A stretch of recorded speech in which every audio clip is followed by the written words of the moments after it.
everyone. This is the May 2nd, 2024 Housing Opportunity Fund Advisory Meeting. We're being aired live on the city's YouTube channel. Today, we do not have any public comment, so I just wanted to announce that before we get into the roll.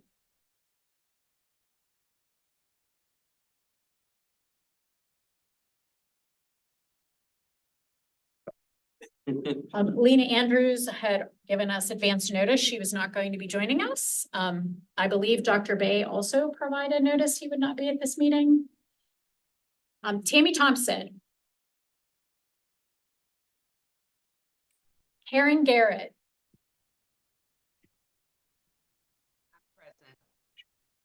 Present. I know we saw Karen. I'm here. Okay, there she goes. Thanks, Karen. Councilperson Deb Gross. Here. Mark Masterson. Here. Deidre Washington.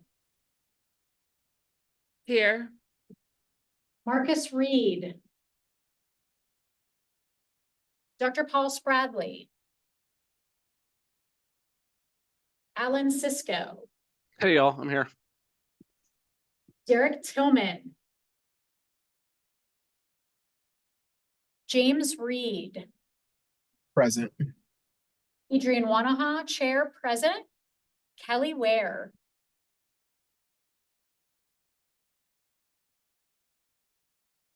We saw Kelly. Was here. Present. Upstairs. Can you hear me? Cool. Yeah, we can hear you. Okay, perfect. And we do still have some vacancies that we are waiting for an update from the mayor's office to get those filled and flesh out the rest of our group. So we're going to start with the first agenda item of reviewing and accepting minutes from April 4th. Can we have a motion to accept? This is Mark, so moved. Thank you, Mark. Do we have a second? I'll second that. Thanks, Karen. Moved and seconded. Any abstentions? All those in favor please signify by saying aye. Aye. Aye. Thank you. Motion carries.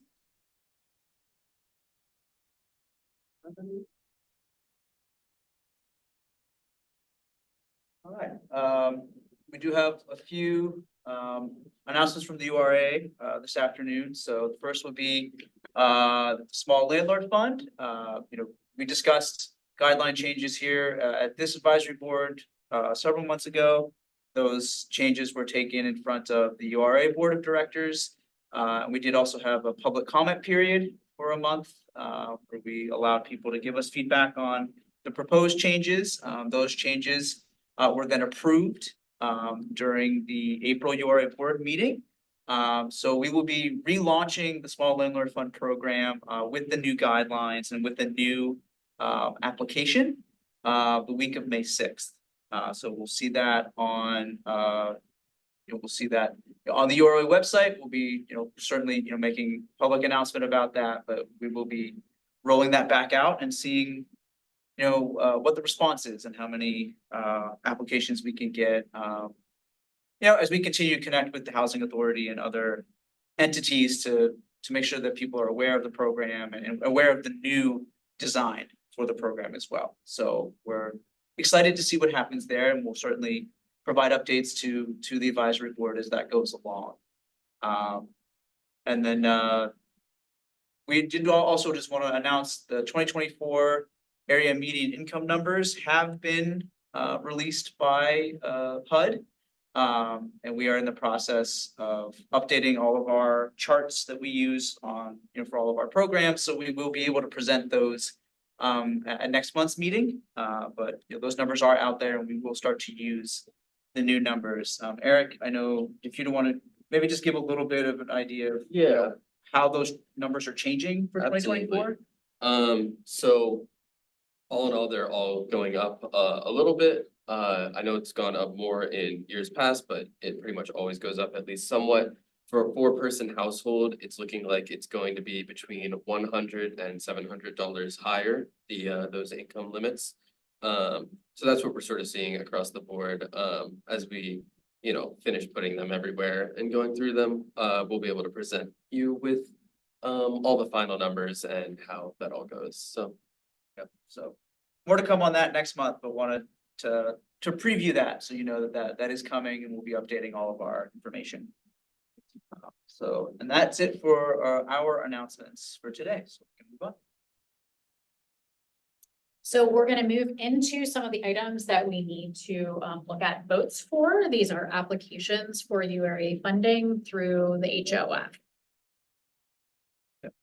So we'll invite David to come on up and present this item.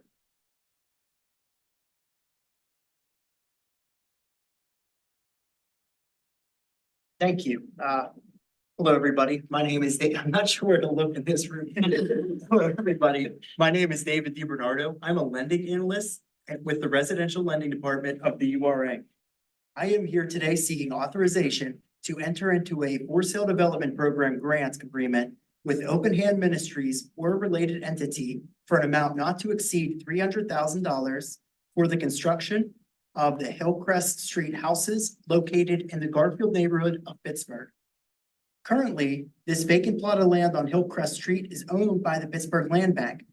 The land transfer between the Pittsburgh Land Bank and Bloomfield Garfield Corporation is in process and has aligned its timeline with the timing of this grant approval. Next slide, please. Other funding involved in this project is it's going to be the Federal Home Loan Bank, AHP grant, a construction loan from the First Commonwealth Bank, and equity raised by the Bloomfield Garfield Corporation and Open Hand Ministries. These three homes, as you can see on the picture from the architectural drawings, there will be three individual houses that will be 1,859 square feet apiece, each 3-bedroom, 3 bathrooms, finished basements also. These homes will be sold affordably to families earning at or below 80% of the Pittsburgh area median income. With the approval of this for sale development program grant today, we expect to close in June 2024, and we expect construction to completion sometime in January 2025. As home prices in the Garfield neighborhood continues to increase, making home ownership unattainable to many of the lifelong residents of Garfield, this project is a crucial piece of the community development plan to keep Garfield affordable in the long run.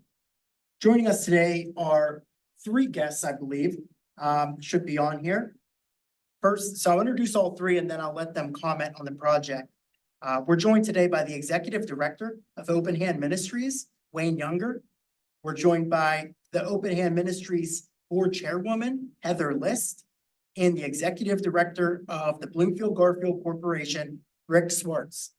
You guys can begin your comment whenever you're ready.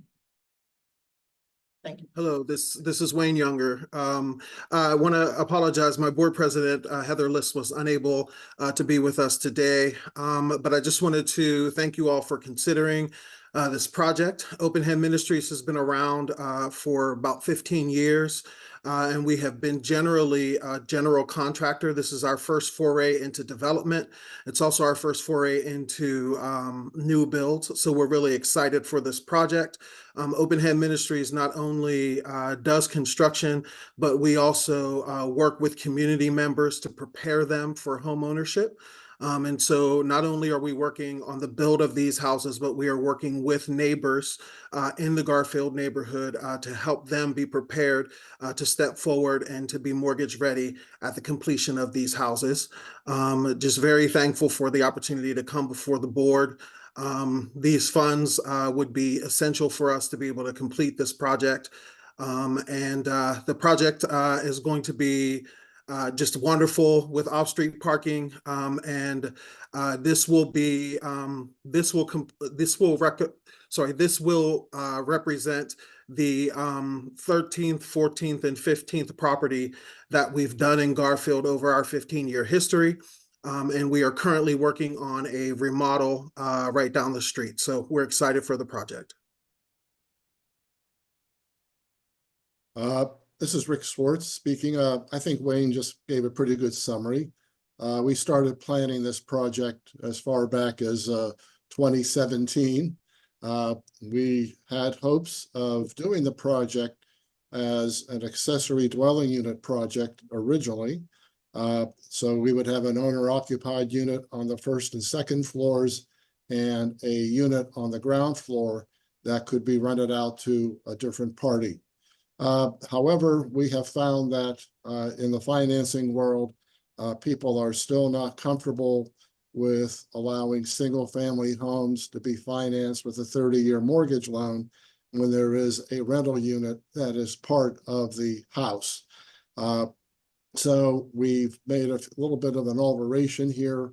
That ground floor space will be finished, as David described, and the owner of the house will be free to use that space in whatever manner they choose, which could mean in the end, setting up the space as a separate living space altogether and being able to generate some income from that space. But we're only selling it as a single family home. And again, we're trying to work in a part of the neighborhood which has seen a fair amount of disinvestment over the decades. This site sits only about 2 or 3 blocks from where the old Garfield Public Housing Project existed. That project was taken down in 2005 and replaced with a mixed income community that's privately managed. And it has given kind of a new lease on life for this part of Garfield. So home ownership is still important to folks here in Garfield. And this project has been vetted both at community meetings and among the members of our Housing and Land Use Committee, which meets on a quarterly basis. So I think that's as much as I have to add. If people have questions for Wayne or myself, I'd be happy to entertain them. I actually have a design question. So as I'm looking at this, that lower level that was originally thought about as the ADU, that has what looks like a fully accessible entrance. Is there a fully accessible entrance to the second floor as well? There's an accessible entrance to the first floor from Hillcrest Street. So yes, there is an entrance there. There is no accessibility to the second floor for people who are mobility impaired. Are there any well, that would be up to the family, never mind. This image is the rear image. If you go back to the slide prior, this is the front image from the street, right here to the second. So it does look like, To be clear, there's just not one to the top floor. okay, so what I was asking about was the lower level in the back has an entrance that's accessible, and then this front entrance that's at street level also has an accessible entrance. That's correct. Okay, so I was looking at it correctly. Yes, yeah. Because it's actually 3 floors in the back, 2 floors in the front, so. Yes. Okay, yeah. I have a question. I think this is a very nice project. Rick, you've been doing projects like this for years. Between now and sort of before COVID or right after, what have you seen costs per unit going to? What kind of increase have you seen? It's been fairly dramatic. I think we were building single family homes in Garfield circa 2010. And at the time, the per unit cost was $250,000. We're now 14 years later, and that cost now is at $450,000 for a single family home of this nature. So literally almost a 100% increase over what we were doing just about 14 years ago. So it's been a steady increase in cost, Mark. It just doesn't seem to be any relief from that. And I think, of course, the COVID pandemic did not help the situation at all. We were going to originally build this house as a modular unit, but truthfully, we found that building it at the site was almost of a comparable cost. So we didn't, we weren't going to save any money by exporting the project to a modular factory, somewhere outside Allegheny County. And I think we have a general contractor in this case who has worked very hard not to keep hitting us with cost increases as the whole financing phase has dragged out over the last year or so. So this has been a difficult project from a financing standpoint to put together. Fortunately, Open Hand Ministries was awarded that Federal Home Loan Bank grant, which is what's going to make this project feasible for us. But so it's just a steady climb that we've seen in construction costs, and in particular, site work costs, where excavation and the use of heavy equipment becomes necessary. And there, we're now at almost a $50,000 per unit site work cost just by itself. Thank you. Do we have additional questions or discussion on this project? One quick question for me. Hey, Rick. Hey, Wayne. How you guys doing? What's the vehicle you guys are planning to use for the 99-year affordability restriction? I know Federal Home Loan Bank sort of allows for a range of options there. Have you guys sort of decided on that, or is it just that that's part of your commitment as part of the financing and we'll get there when we get there? Yeah, that it's more of the latter. We haven't fully decided yet, but it is a part of the understanding of the Federal Home Loan Bank that we will be using an instrument, and we haven't decided on which one, but that's definitely a part of it. Sustained affordability. Are there other sort of AHP peculiarities in this project around targeting for the ultimate home buyers, or just income? Just income. We have one unit is going to be for sale to those who are 80% or less, and then 2 of the units are for 60% or less. Yeah. All right, that's great. Thank you, guys. Appreciate it. Madam Chair, may I jump in also? Yes. Thank you. I'm really excited to see this project, Deb Gross City Council.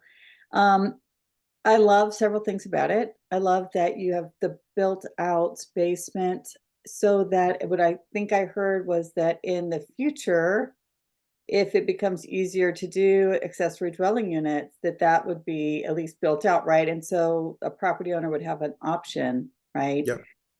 And we know that that's an important source of income for a lot of people, especially as we're facing property reassessments. God knows what our carrying costs for living in our own homes is going to be moving forward. So I really appreciate that. I really do. And so as the Madam Chair noted, there's both an accessible front door at the bottom built out level, the basement level, and an accessible front door at the front street level, which is like kind of like the middle floor. And that what I didn't see on my slide, but I just heard, is that you're looking at a 99% restriction for affordability. Is that what I heard? Yes. Or 99 year. I said 99 year. Yeah, thank you. I really appreciate that too. And I've said here before that while we're up to, I think, 50% for a lot of our deed restrictions on affordability, or 50 year, I keep mixing that up, sorry, 50 year. I really think we should all be looking and following the model of our kind of community land trusts and looking at a much longer term. I know many of us in the room here, many of you have been advocates for extending those terms for affordability to much longer, from 20 year to much longer terms. So the 99 year terms on affordability really do help adding here. I also want to note that, like, we've also at City Council been just assuming that, like, doesn't matter if you're building an apartment or a house, it's like $500,000 is the rule of thumb now per unit, right? And that's just, it really is a little sickening, right? That we used to, when we started this debate, we used to use $250,000 as our just kind of general rule of thumb for calculating how much money do we need to build how many units. And so in this one, if I'm understanding the financing that we see on the slide, there's only $600,000 of your financing package that's in lending, and then all of the other ones are grants. Okay, so $450,000 is a grant, the $50,000, the $150,000 is equity, and then you're asking for HOF to approve the $300,000 grant. Just wanted to make sure, right? And so the HOF money is really providing about 20% of the building costs, like $100,000 per house. Yes. $500,000 building costs. And then the last thing that I can't tell from the slides is there no parking? There is in the back of the house, there's a parking pad. So that would be, you would cross the yard, and then there's a parking pad out there. So there will be off-street parking. Yeah, that's again a kind of a topic for debate, kind of like project by project. And then in terms of policy, right, we've eliminated the requirement for some types of neighborhoods, but I assume here, because it's detached, I don't know what the zoning is, but I assume it's detached and you have a parking requirement. It's an R1 district. Okay, yeah, very good. Yeah, I was just curious about that. So, because that sometimes does also help to bring your building costs down. I think, Councilwoman, but you raise a good point, and Mark Masterson did as well, about the affordability question. I think if home ownership development for what I would call working class families is to remain a possibility, if we're talking about renovation and new construction, we're gonna have to figure out a way to bring the corporate sector into the equation. It just cannot all be subsidy financed. I think that tax credits, for example, have been used very successfully with rental housing development. What about a tax credit for suppliers, for example, who sell materials to affordable housing projects, and because the housing is designated for a lower income population, they get to take either a state or federal tax credit on the whatever they've deferred in the way of profit on the sale of those materials. I think we have to figure out ways to drive down costs so that when we are building housing that's affordable, we get some relief from what materials and other items, even construction, general contracting fees, what have you, that if people want to make some part donation for home ownership development projects, that they receive some kind of a tax credit for doing so. And I think you'll start to see at least some diminution of the annual rise in housing development costs. And I think it'll encourage the corporate sector, the construction business sector, to feel as though part of this is on them as well. It can't just all be government that tries to make housing affordable. It's got to be the foundation community, it's got to be the corporate community, and then the public sector. I appreciate that. Thank you. I'm really encouraged by this project. Appreciate it. That's all I have, Madam Chair. Do we have additional questions or discussion on this project? Hearing none, do we have a motion on this project? So moved to approve. Wait, do I have to read this exactly? still? Yes. Can you back up the slideshow? Yes, actually, this will get up. I make a motion to author for URA to enter into authorization to enter into a for sale development program grant agreement in the amount of up to $300,000 with Open Hand Ministries or a related entity for the construction of Hillcrest Street houses located at 5352, 5354, and 5356 Hillcrest Street. I now remember why I don't make motions. Hearing a motion on the floor, do we have a second? Second. Thank you, Councilwoman Gross. Any abstentions on this vote? Hearing none, all those in favor say aye. Aye. Aye. Any votes in opposition? Great, motion carries. Congratulations, Hillcrest Street Houses. Thank you so Congratulations. much. Good luck. Thank you. Thank you. Thank you. And we're going to move on to our second project for consideration.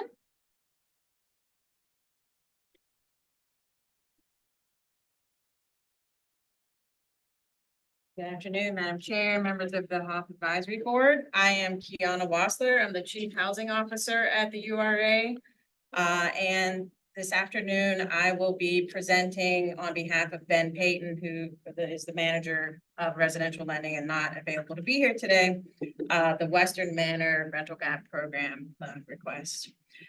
We are requesting your recommendation to approve an $860,000 rental gap program loan with AHH Western Manor LLC or related entity for the rehabilitation of Western Manor Apartments at 2851 Bedford Avenue in the Bedford Dwellings neighborhoods. Western Manor Apartments is a HUD 202 affordable senior housing development. The property has provided housing for very low income residents since 1992. It's located on the grounds of the former tuberculosis hospital and is adjacent to the Christopher Smith Terrace and Lyons Manor buildings as well. The Western Manor property is made up of 32 one-bedroom apartments, 22 units are affordable at 30% AMI, and 10 are affordable at 50% AMI. The loan will finance necessary and long-deferred repairs and improvements at the property. The owner entity of Western Manor was formed by a coalition of neighborhood churches and civic organizations. Over the years, the founding members of this entity have ceased to exist or declined to be active. The day-to-day responsibilities have fallen on the Hill CDC as the last surviving representative of the current owner entity. The Hill CDC has pursued several paths to finance the rehab of the property, including securing a rental gap loan commitment from the URA in 2022. For numerous reasons, we were never able to close that loan. In 2023, an agreement was reached to transfer ownership of the property to affiliates of the Allegheny County Housing Authority. The borrower and the new owner of Western Manor will be AHH Western Manor LLC. The entity's sole member is Affordable Housing Holdings, Inc., a related entity of Allegheny County Housing Authority. The new borrower will acquire the property through a transfer of physical assets process managed by HUD. This includes the transfer of the property and the transfer of the project rental assistant contract through which HUD stabilizes the difference between rent paid and operating expenses. Allegheny County Housing Authority is absorbing all transactional development costs associated with the transfer of the property. Renovations at the site will prioritize health and safety considerations, including completion of sprinklers, HVAC repair and replacement, security system upgrades, along with interior renovations that include new floors, appliances, fixtures, and exterior improvements. In this past winter season, there was some pretty serious freezing that caused the sprinkler system to burst in the whole building and set off the sprinklers throughout the building, causing extensive damage. As of April 2024, there are only 7 occupied units in the building. The vacant units will be repaired first so that rehab units can be re-released to qualified tenants. Renovations, this will help us not cause, or ACHA not cause any displacement for the 7 folks that do live there now. We're excited for this to move forward.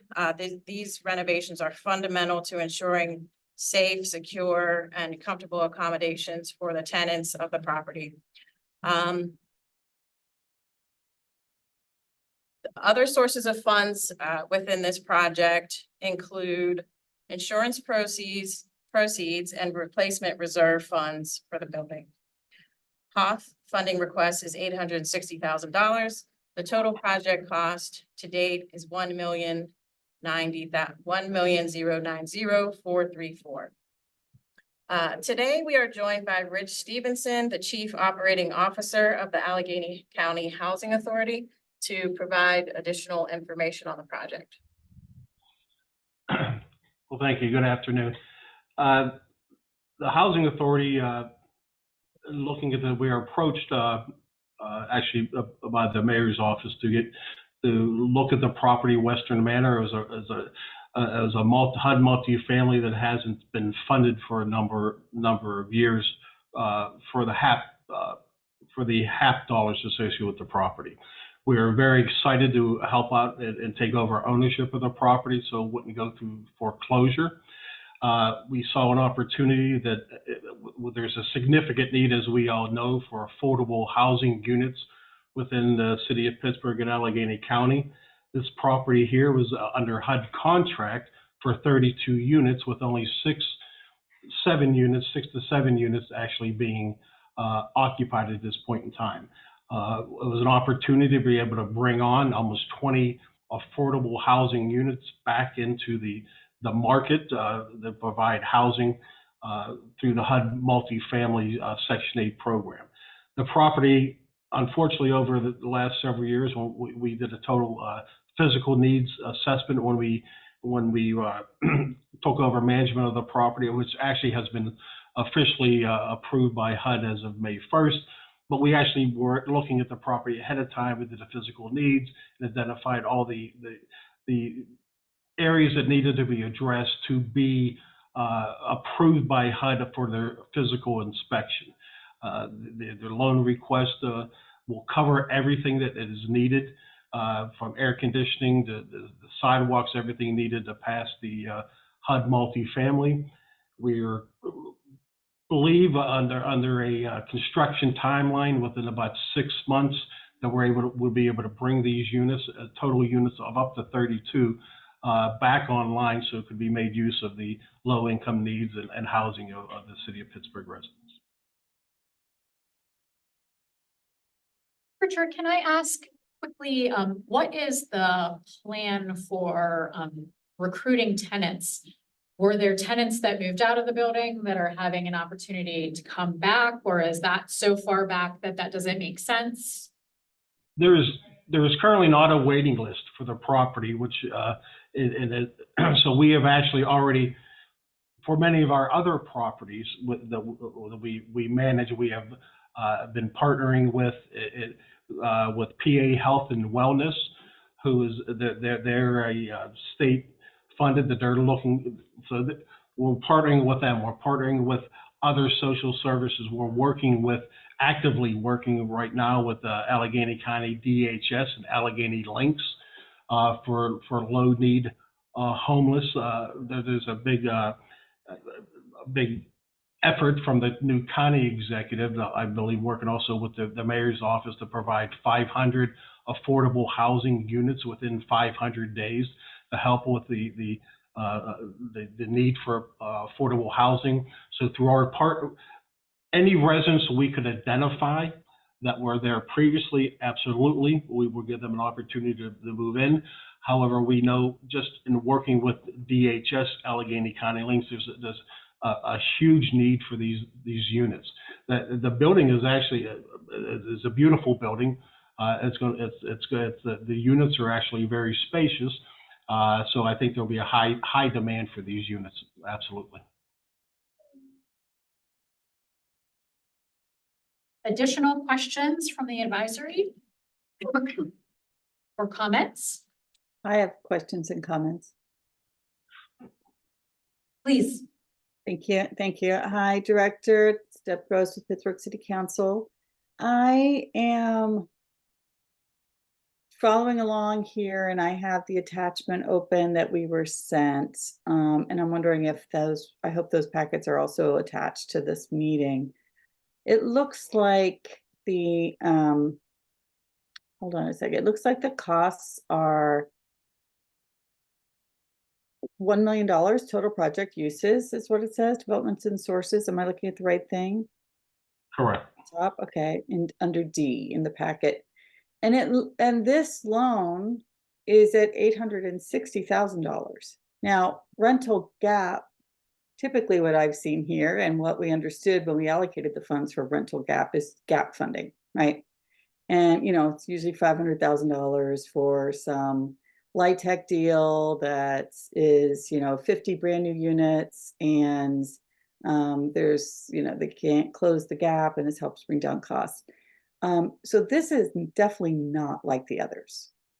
So could you speak to how is the ask here $860,000 out of the $1 million total project uses? Sure. Sure. I'm sorry. I'll start, Rich. It's Kiana. Okay. We are using the rental gap program for this project, which is more so like a housing preservation program type of project. But because of the so you can see on the screen now, there was an authorization made to the Hill CDC in the past that we are rescinding because the County Housing Authority is purchasing the building and will now be the entity that we're entering into with for the debt. And so as part of their process to purchase the building in the condition that it's in the URA's efforts to want to bring these long vacant units back online, we were willing to accept the insurance proceeds for the issues that happened over the winter, that the insurance is helping as part of the as some of the costs, as well as the replacement reserves for the building. And then Rich, if you want to add to that. Oh, no, I mean, the project looks great. It looks like a great building, but why aren't there other sources of funds, I guess, is the confusion. And then B, when I understand a housing authority to own a property, which this would be a wholly owned subsidiary, right? So it's owned by Allegheny County Housing Authority. I understand that to be permanently affordable housing, not a 40-year. Your packet says that it would be restricted only for 40 years. Yeah, the restriction is tied to the HUD multifamily capital investment. Certainly the housing authority, our commitment is the affordable housing forever. That just happens to be the term of the multifamily capital investment. But the housing authority, our mission is for affordability forever. That's wonderful. So in our previous discussion, we were funding about 20% of a project, and that project was committing to a 99-year restriction. I would ask that you commit to a 99-year restriction on this. I absolutely have no problem with that. That would be lovely. And so I would ask that we amend the agenda item before we motion to approve. If we motion to approve, right? And so that's good. But also, is it because I'm gonna kind of infer here. Is it because you're trying to act quickly that you're not, you know, we also heard from the previous item that it takes about a year. It took them about a year to put their financing package together. Is it because we're trying to bring these items on quickly that we're looking to finance, you know, 80% of the project? I'm giving you helping hints here. Sure, and absolutely. It is also to bring as many the affordable units on as soon as possible, because there is a significant need in the city of Pittsburgh to do that. Right, okay, and so we're financing this, and then maybe Ms. Wassler, maybe I need your help again. If we're financing here 80%, and I am looking at the spreadsheets, they are in the packet, but I'm not really able to kind of squint and see it all, and you know, I didn't maybe study the packet as closely as I wanted. What is our loan term? So how long are we looking, and kind of how is the $860,000 of HOF money, which is a substantial amount of money for our rental grant program, how is that being amortized? And so when is our cash flow kind of replenishing from that? That's a great question. So depending on what the final authorization is today, our loan term could be anywhere from the 40 years, matching the affordability period, to the 99 years. Oh, I am not advocating for 99-year term on the loan. All right. A previous item, we had a short loan term and a 99-year lease, 99-year commitment on affordability. And so I would advocate for that here as well. And Okay. so what in our packet, you have our packet, you gave us our packet. What was the loan term that was proposed in the packet? Don't have the packet in front of me and I didn't underwrite this project. I believe it was either a 30 or 40-year term. And we can stick to that. That's fine. This will be a cash flow loan. So the loan will be repaid. As cash flow is available from the project, we will require the Allegheny County Housing Authority to send us their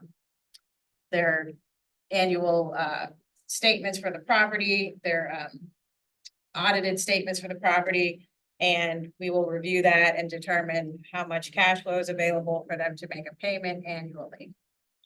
So everyone can probably see me trying to squint at my screen. It looks like a 10-year loan. Does anyone know? Mr. Stevenson, do you know? Yeah, it's a what the term 40-year. is on the loan that you're requesting? It's a 40-year term. 40-year term currently? That's a long time. So I'm guessing it's not a lot that we're seeing like in the next 5 years that would be paid back.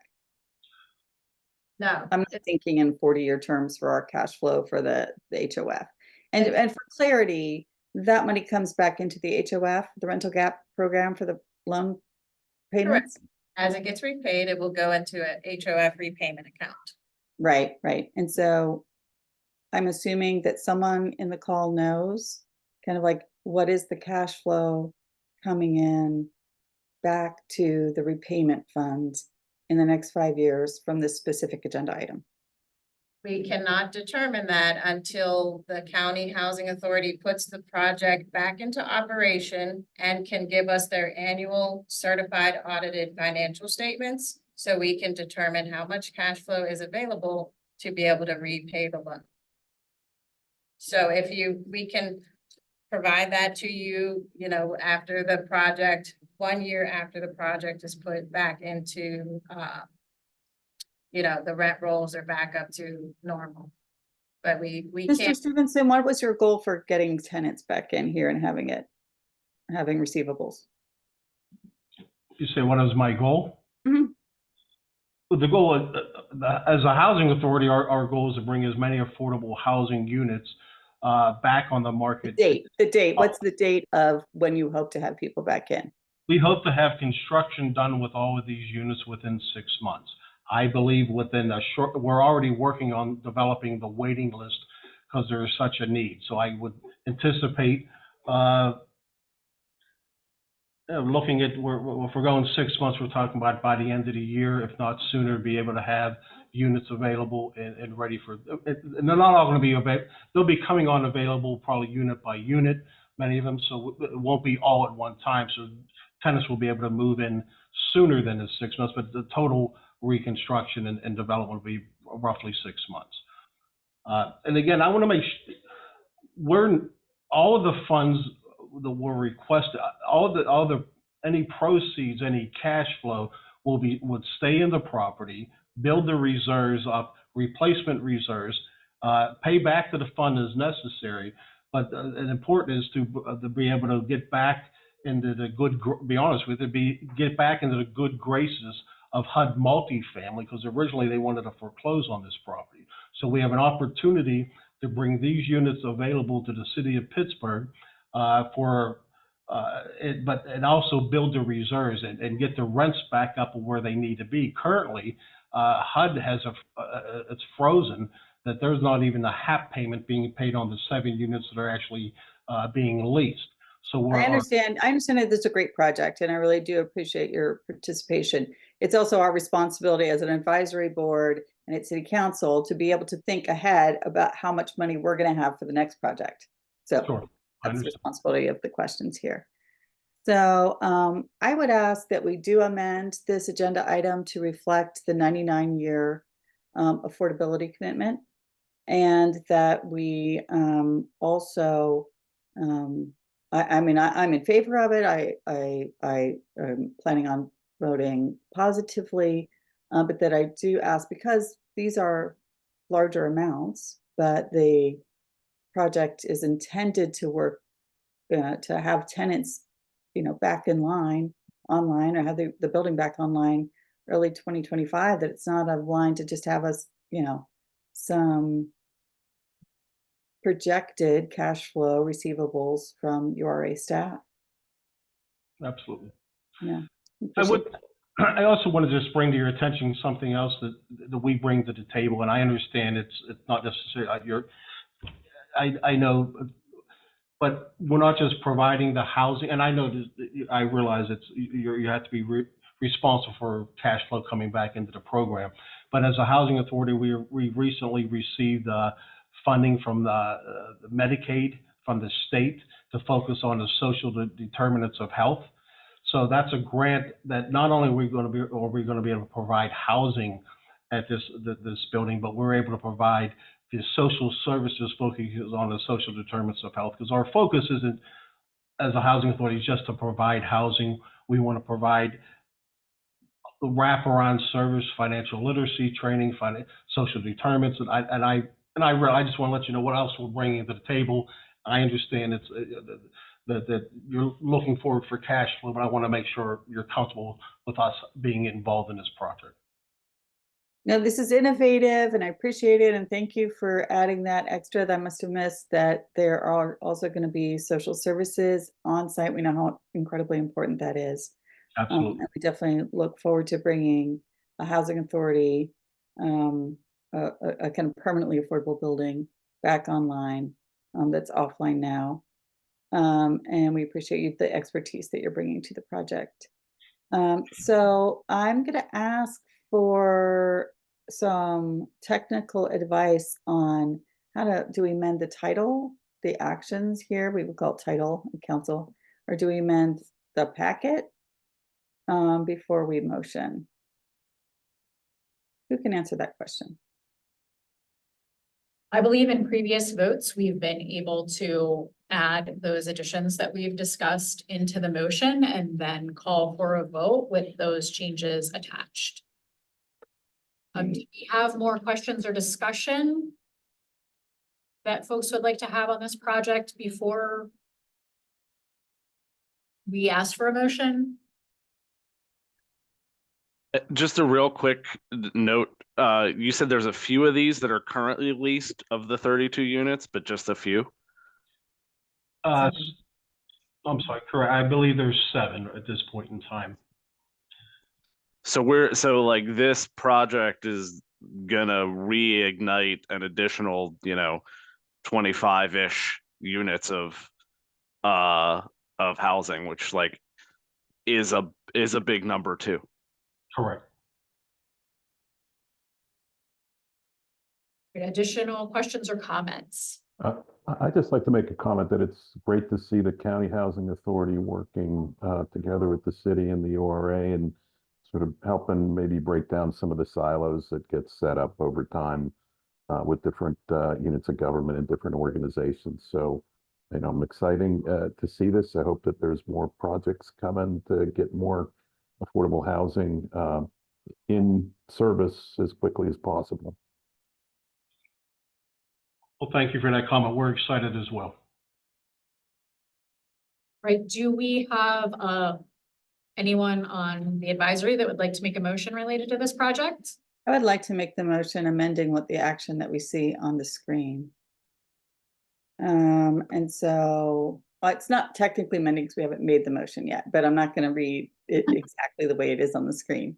Right. So again, I'm open. Do we have any legal people in the room here? Do we have any lawyers? Not today. Oh, bummer. So it's with council, we can always like call up the legal people to make sure we're doing the thing right. Sorry, Billy, you disappeared off the screen. I thought you had left. Well, no, I'm here. I was just saying that that kind of, so not counsel to anybody present, but licensed attorney nonetheless. I think you can just swap in that language that you like. That's what I'm asking is like kind of what language do I want to swap in? Is it like a 90? Is it my understanding, my layperson understanding for housing authorities is that there's deed restrictions, right? And so, sometimes it's different kinds of tools, right, to get to those permanent affordability, but I believe what I'm asking for is a 99-year deed restriction on the property. Is that the way I say it? 99-year affordability period, and that would give them the flexibility to decide if that's a deed restriction or if that's done through some other. All right, 99-year affordability period. So let me take a stab at this. I think I'm motioning to authorize the URA to enter into a rental gap program loan agreement with HH Western Manor LLC or a related entity for a loan amount not to exceed $860,000 for the rehabilitation of Western Manor located at 2851 Bedford Avenue, 15219 in the Bedford Dwellings neighborhood, Ward 6 of the city of Pittsburgh, with a 99-year affordability period. I think that sounds awesome. Thank you, Councilwoman Gross. Do we have a second to that motion? I'm sorry, our board members are disappearing out of. I'll Is second. Yeah, sorry. Go ahead, Mark, you can have it. I'll second. Thank you, Mark. Do we have any abstentions? Do we Hearing, need to vote? yeah, hearing none. All those in favor, please signify by saying aye. Aye. Aye. Any votes in opposition, please signify by saying nay. Wonderful. I think the ayes have it. Thank you so much, Western Manor, for coming to visit with us today. Congratulations. Thank you very much, and I have to say I look forward to working more closely in the future with everybody on the call. But you can feel free to come to any of our meetings. I will certainly do that. I apologize I'm not there in person today. We'll get you next time. All right. Thank you very much. I very much appreciate it. Thank you. All right, I think the URA is going to take the floor for our next agenda items. Madam Chair, point of order. Did we already do the rescinding of the 2022 motion on Western Manor? That's Believe on the screen. We didn't read that into the record. I don't know But that I thought this- we did a vote on that in 2022. we Not, voted, sorry, not in 2022, when the project wasn't going to move forward. I thought we had that discussion in the board. potentially, I may not have been here for that discussion. I actually don't think we can do it, this board can do it, and we can also do it at the URA board to make it final, but yeah. What would be the URA guidance there? Because I thought we already discussed this project and the fact that the funds weren't going to be used because there were issues. I think authorizing AHH Western Manor is the main authorization that we need today. That would be my guidance. And we will make sure to include the second authorization in our follow-up board, URA board Okay. authorization. Okay, so if folks couldn't hear that, sorry, there's a little bit of noise outside. That authorization to rescind resolution number 2 in 2022 will actually be resolved at the URA board meeting.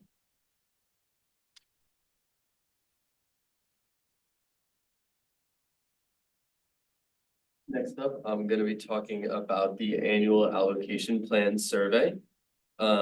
So we had sort of a soft launch yesterday, but we want to have you, the board, review it before we go, further and start attending events with it.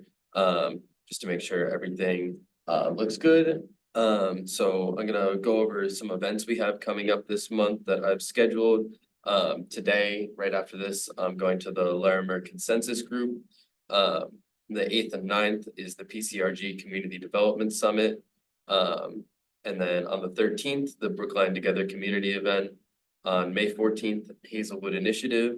May 16th, the East Hills Consensus Group. And on the 30th, City in the Streets, Spring Hill. Each month during the annual allocation plan survey time, I will keep you updated on all the events that I have scheduled.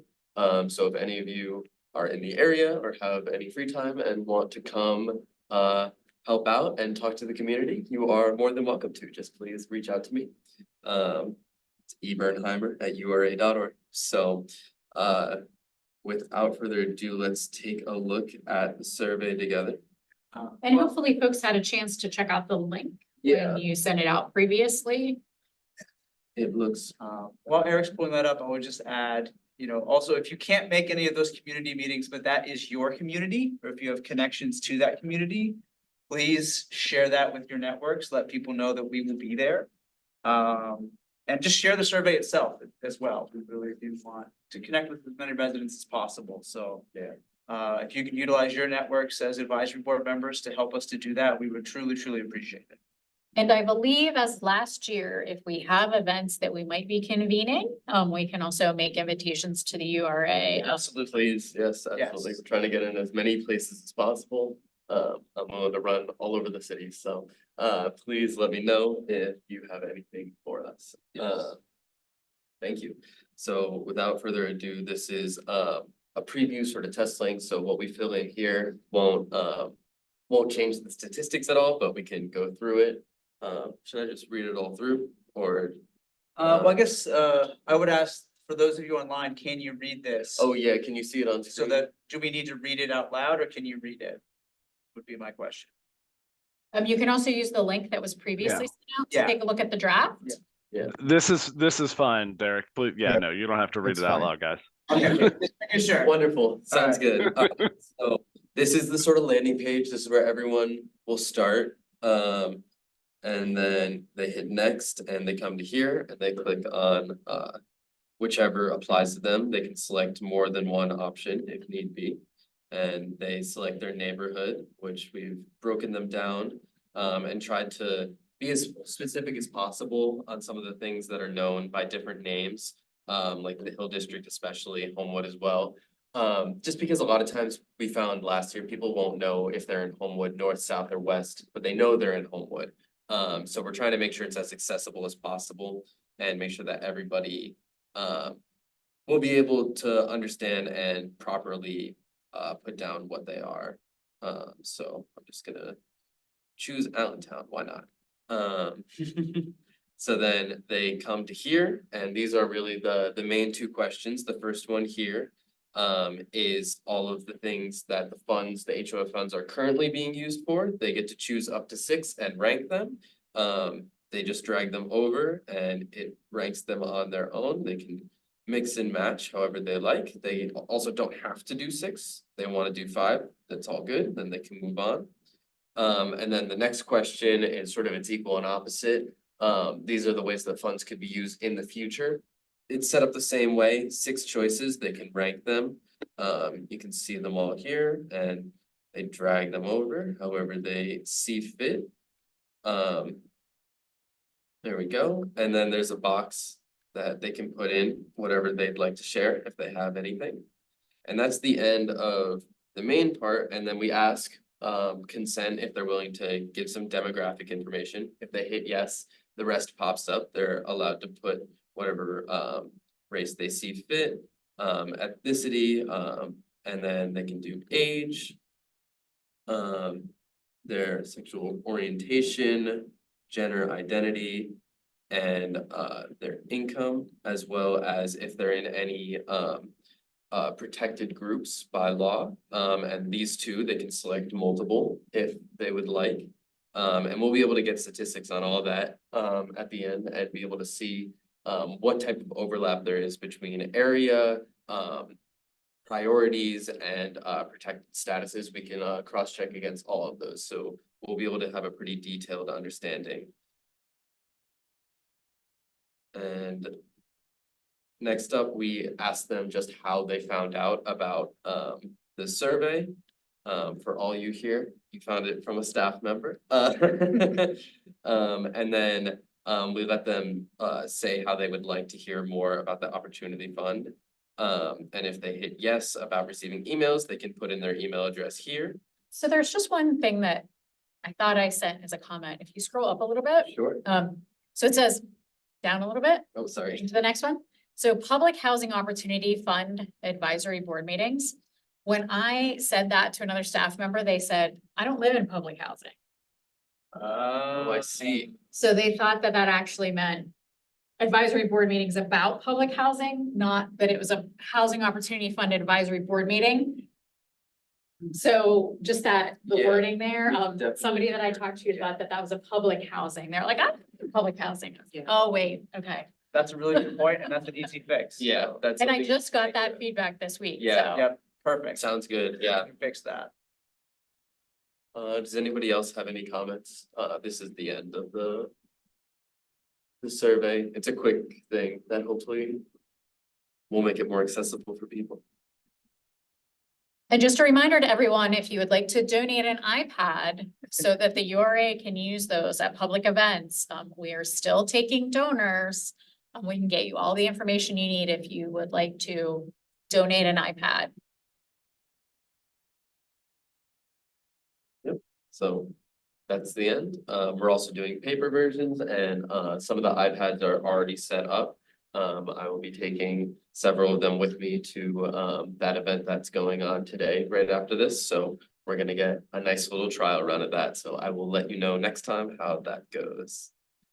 All right. That's it for the allocation plan, unless there's any questions, comments.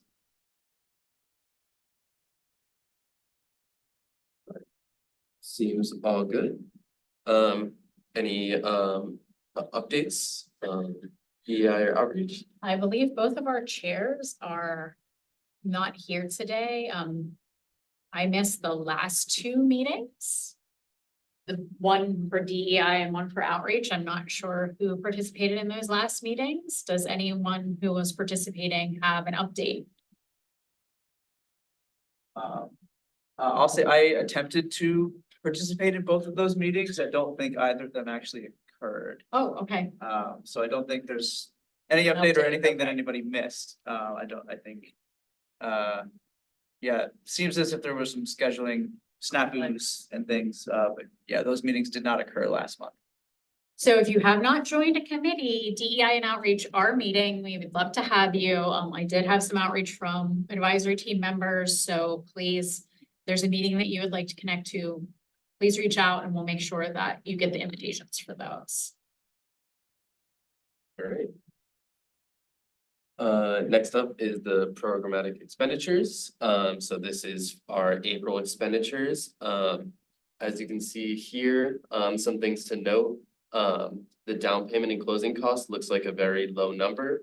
And that's because the funding for that is running out while we're waiting for the next round. But we are doing down payment and closing cost programs through an alternative funding source. So there are still those projects going on, even right now, but it's not gonna show up here because it's not going out with HOF money.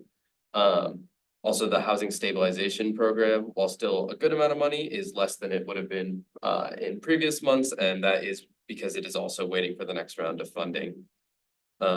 Also something to note, the small landlord fund had money go out this month, which that's always exciting. We like to see that. Hopefully more of that in the future with the new guideline updates. And yeah, moving on from that is our 2024 expenditures up until now. As we can see, a much more proportional housing stabilization amount. Our rental gap, just like in the month, has been the thing that we put the most money towards. And yeah, back to the outlooks here. Is there any questions, any comments on any of this?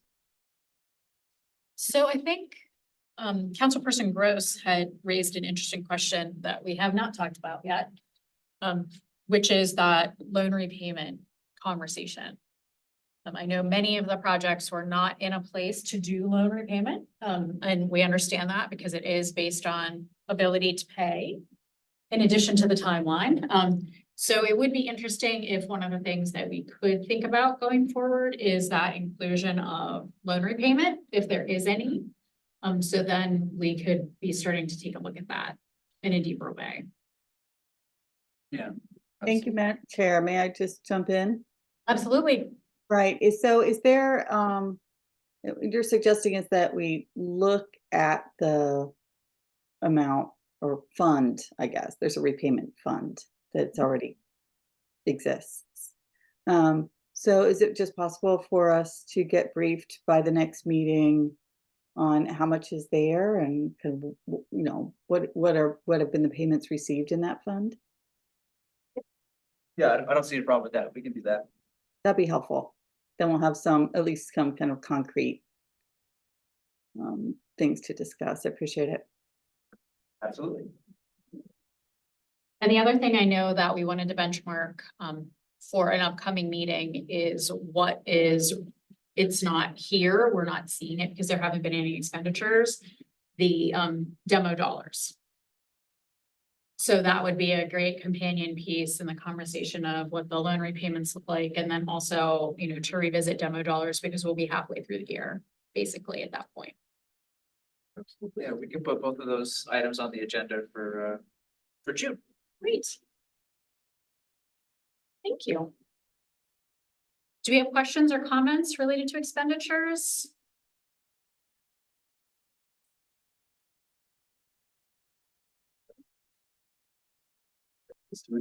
All right, Thursday, June 6th. So we've already had someone raise the issue that there is another conference that's going on at the beginning of June.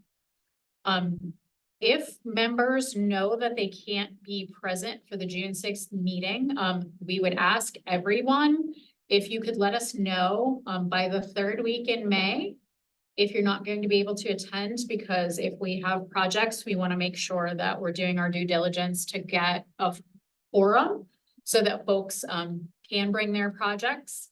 So if you do not have availability on June 6th, which I also know is sort of kind of the official start of summer, especially with kids getting out of school and all those good things. If you're not available Thursday, June 6th, if you can let us know by the end of the third week of this month, that would be fantastic so we can plan appropriately.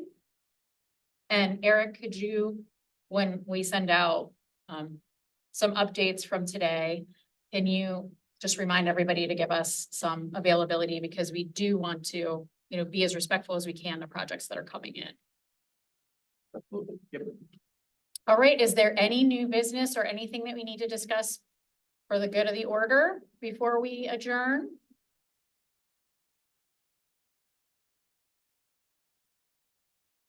Hearing nothing, do we have a motion to adjourn?